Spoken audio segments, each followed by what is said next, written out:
Going to follow Steve Day's stuff. This is really a hard act to follow, and so this is tough. You know, I'm not a professional politician, and but then again, how's that worked out for you?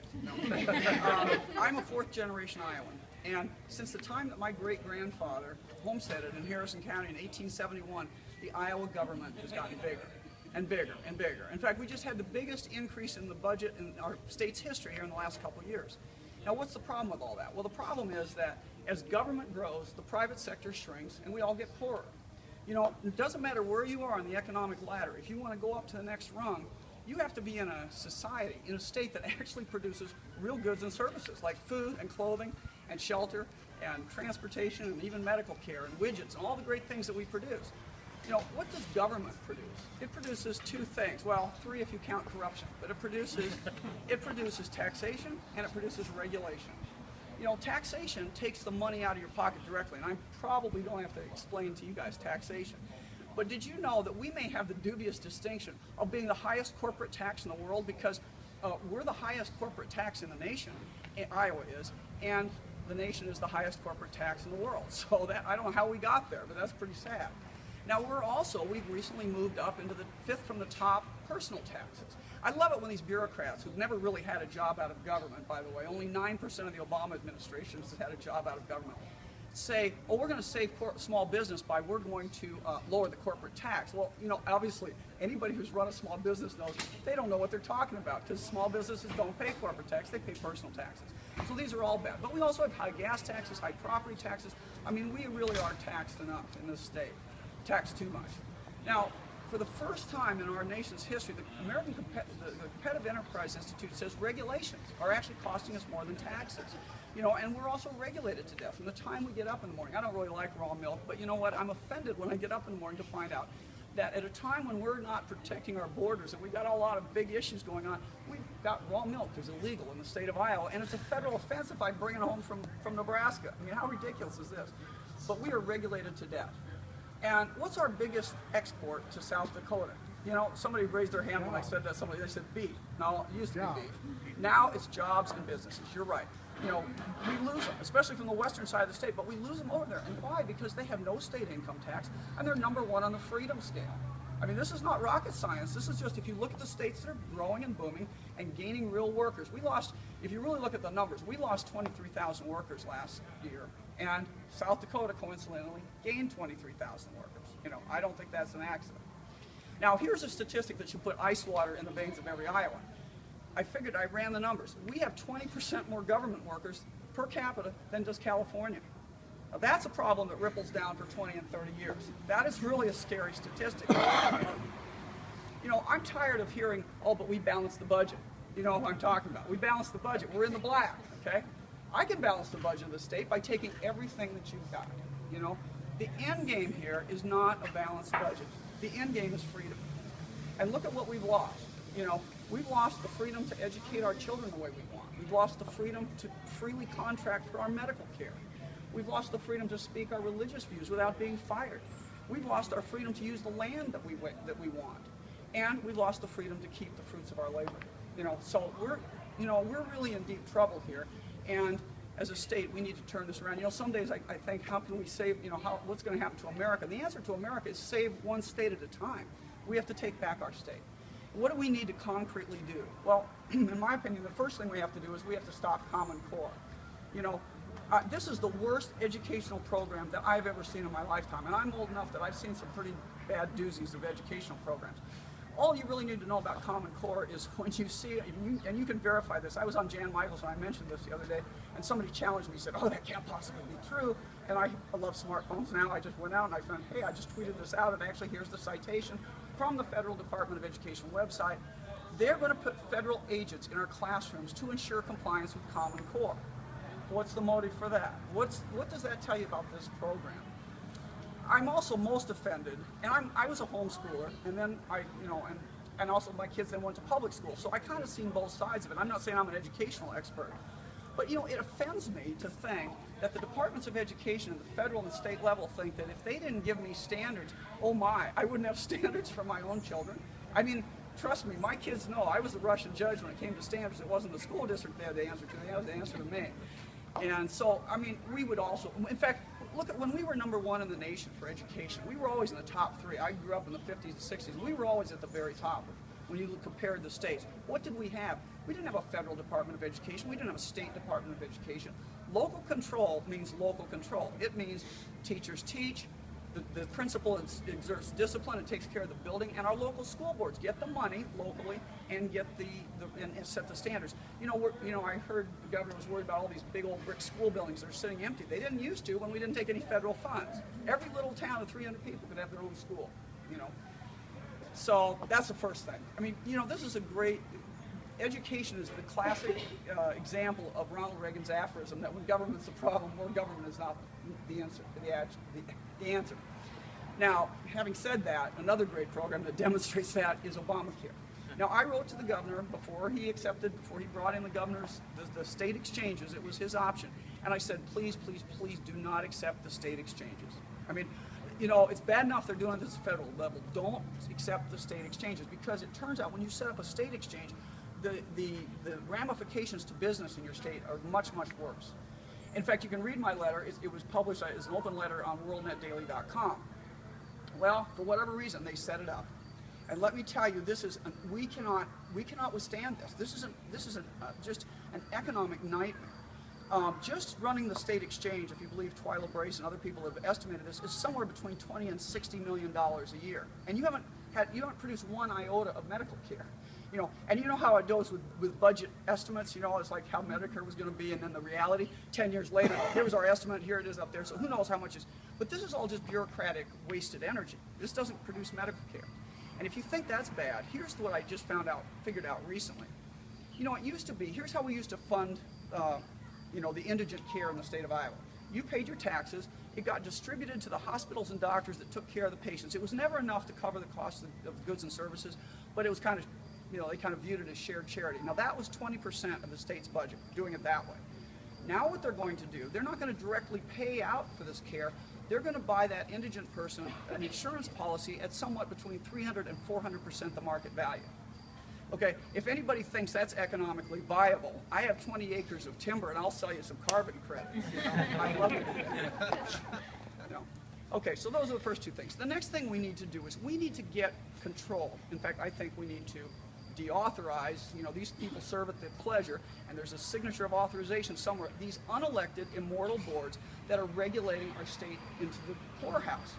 You know, some of this regulation would be funny if it weren't so tragic. You know, there was a nursing home that was cited and fined because when the regulator went in, it said, well, they're having baked beans on the menu. But the way they actually did it was the guy opened up the Campbell's beans or whatever the brand was, put it in a pot and heated it on the stove, and they were cited and fined for that. You know, in my hospital, they sent 3 nurses this year, or last year, they sent 3 graduate nurses, and they're not cheap in their salary, for 3 days to come and do the routine inspection, as if we need this. The federal government inspects us, but we had this routine inspection. After 3 full days, this is what they came up with. Our auxiliary ladies' shot record wasn't up to snuff. Oh my, I didn't know they had a shot record. You know, the auxiliary ladies are the little gray-haired ladies that run our gift shop. How serious a problem is this to be worth that? It's a nightmare. But it's shutting down small business. Now, they may not see it in Des Moines, because here's the thing about regulation, and this is what happens in this kind of economy we have, where the government chooses winners and losers and can be pressured to pass regulations that then hurt somebody. Okay? The small businesses collapse quicker than big business. So if you want to get rid of your competition, you go and cause some regulation to be built, and the smaller businesses collapse. And this is what's happening. If you get outside Des Moines and you drive down Highway 30 to the small towns where I live, you know, we've lost all our small dairies. You know, they're gone. And one of the regulations that did that was this concrete thing. It had something to do with, you know, you had to have concrete under the cows or something. And we're losing all our small chicken processors. My friend in Missouri Valley is one of the last 5 independent chicken processors in the state. And you may laugh at that, but we're supposed to be the heartland of rural agriculture. And we're putting our small agribusinesses out of business. The other one that really has kind of gotten me jizzed up is the meat markets. I like my meat, I guess, and I just don't think this is right. And I tried to sort something out. You know, they shut down my meat market in Logan because of regulation, and now they're coming after the guy where I work in Lake City. And every time I go in there, there's new regulation, okay? And it's ridiculous. At one point, they told him he couldn't have these metal shopping carts to take the stuff from his locker that's already packaged, frozen stuff from the locker, out to the door. They never left the shop. because they couldn't guarantee they were clean. And he's saying, wait a minute, at Walmart, the shopping carts are out on the tarmac, they're out on the blacktop.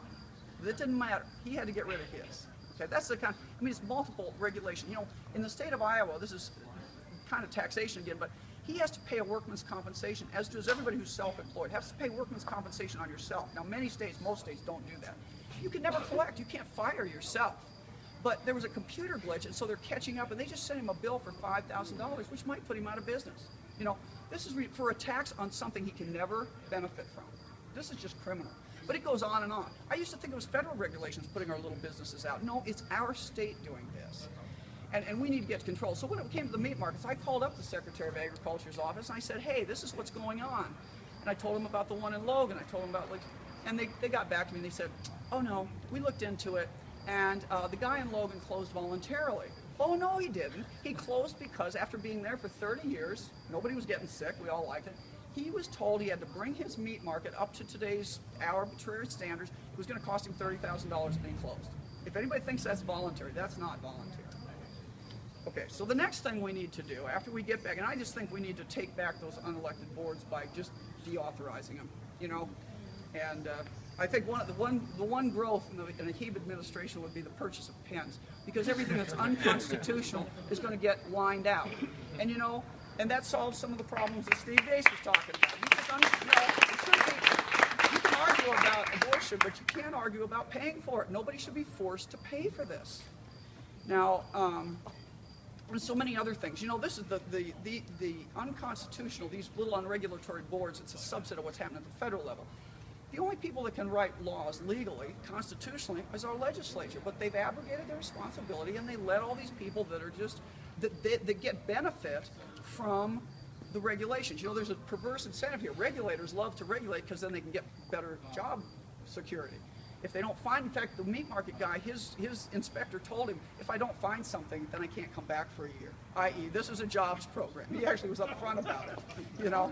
And this is sad because then they're putting the people out of business. They're making it harder for us to pay the taxes to support their income. You know, it's ridiculous. The other thing we need to do is absolutely, we need to take back the states' rights point. We need to exert, you need a government that's going to exert the 10th Amendment. You know, you can't roll over to every federal program that comes our way. And these that I mentioned have just been the perfect example. You know, I get a little depressed sometimes and I think, oh man, America's going down. But then I think, you know, actually liberty is breaking out all over. And look at Idaho. Idaho just nullified all federal gun laws, past, present, and future, through 2 houses of the legislature. Go Idaho. Get rid of gun permits. You know, I saw somebody sent me an email and his gun permit was a picture of the Second Amendment. Yes, that's the way it should be. And now I think, and Missouri's doing that. And whether, you know, whatever you think about marijuana, the thing we should learn from the marijuana legalization in Colorado and Washington is that they did it. Nobody came in with tanks and guns blazing, right? They exerted their states' rights. And that's what we have to do here on every, you know, way we can do it. And like I said, people say, well, they're going to take back federal funding. How is it going to hurt us? We didn't have problems with funding the roads before we had all the federal regulations. Because every time you get $1 of federal funds, you get this many regulations. You know, once we get the feds off our shore, then we can take on some of the state stuff too. I mean, we got to do things. Now, I know you say, well, okay, this all may sound good, but you know, I can't vote for a third-party person because that guy might win. You know, I know that's what you're thinking. But here's the real dirty little secret is at this point in our history, in our state's history, our nation's history, it really doesn't matter which one of those guys wins. Because they may argue in public about things, but privately they legislate together to do all the bad things that we don't like. And they're going down the same steps. They're going down, they're all driving in the same road. They might be on 2 different cars at 2 different speeds, but they're driving us from Des Moines to Detroit. You know, I love the picture, seriously. You know, Detroit in 1956 was the #1 economic powerhouse in the nation. Nobody can remember that now because we see it today, how it looks. And I got this email, and I love this email. This email has a picture of Detroit with its, you know, crumbling buildings and dead cats in the roads and graffiti and gangs, and then it has a picture of Hiroshima, Japan. And when I was in the Navy, I was stationed near Hiroshima, and actually it's a beautiful first-class city with tall skyscrapers and lights and, you know, clean streets and everything. And it asks a question. It says, what's worse for cities, the atomic bomb or 50 years of bad government? It turns out it's 50 years of bad government, hands down. You know, that's really true. So we really just can't do that. We can't go down that, we can't go down that road anymore. And I don't think we have people say, yeah, I know, I'm worried about for my grandchildren. I said, I'm not worried about my grandchildren. I'm worried about me and my children. This is happening now. You look at the economic cliff we're about to fall off on the federal government. Wouldn't it be better to unwind ourselves? We're dependent on that stuff. We got farmers dependent on ethanol. We got all sorts of, 75% of the money going to our hospitals is paid for by the feds. They pay for most of our medical care now, and we think it's still private? No, it's not. What we need to do is unwind this before we come catastrophically collapsing down with them.